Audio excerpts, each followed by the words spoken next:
ये प्रतिस्थापन विधि प्रश्नावली 3.3 क्वेश्चन नंबर 1 का 5 नंबर है। √2x प्लस √3y बराबर 0 और √3y माइनस √8y बराबर 0 को हल करना है। तो इसको समीकरण 1 मान लिए और इसको समीकरण 2 मान लिए। प्रतिस्थापन विधि से √2x प्लस √3y बराबर 0, इसलिए x का मान जब निकालेंगे तो √3y ये जो है बराबर के इधर जाएगा तो माइनस में हो गया, और √2 यहाँ गुना में है, इधर जाएगा तो भाग के रूप में हो जाएगा। इसको समीकरण 3 मानेंगे। उसके बाद अब समीकरण 2 में x का मान रखने पर x का मान यहाँ पर निकला -√3y बाय √2। समीकरण 2 में रखेंगे। समीकरण 2 का क्या है, √3x माइनस √8y बराबर 0। यहाँ पर मान जब रखेंगे तो √3 और x का मान यहाँ पर है -√3y बाय √2। ये -√3y बाय √2 मैंने √2 रखे और माइनस √8y बाय के रूप में 1 लिख देंगे, बट्टे के रूप में 1 बराबर 0। अब इसको जब सरल करेंगे तो प्लस माइनस हुआ, √3 3y बट्टे √2 और माइनस √8y बट्टा 1 बराबर देके 0।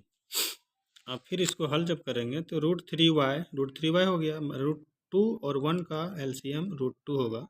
√2 से √2 को भाग देंगे तो 1 होगा, 1 से -√3y को गुना करेंगे -√3y होगा, माइनस का माइनस।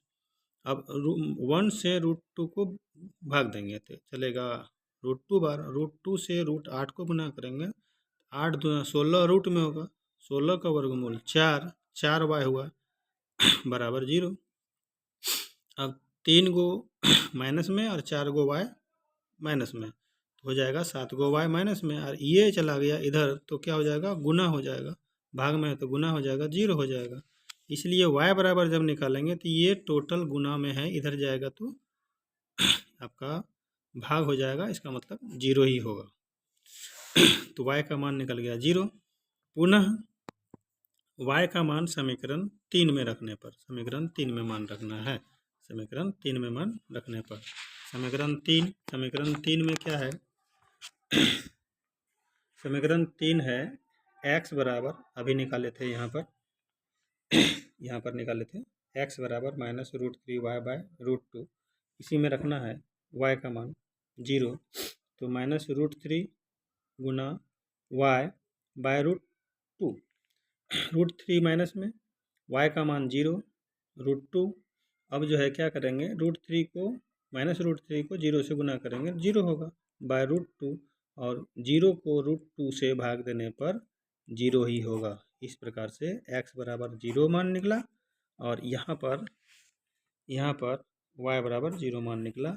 इस प्रकार से x बराबर 0, y बराबर 0।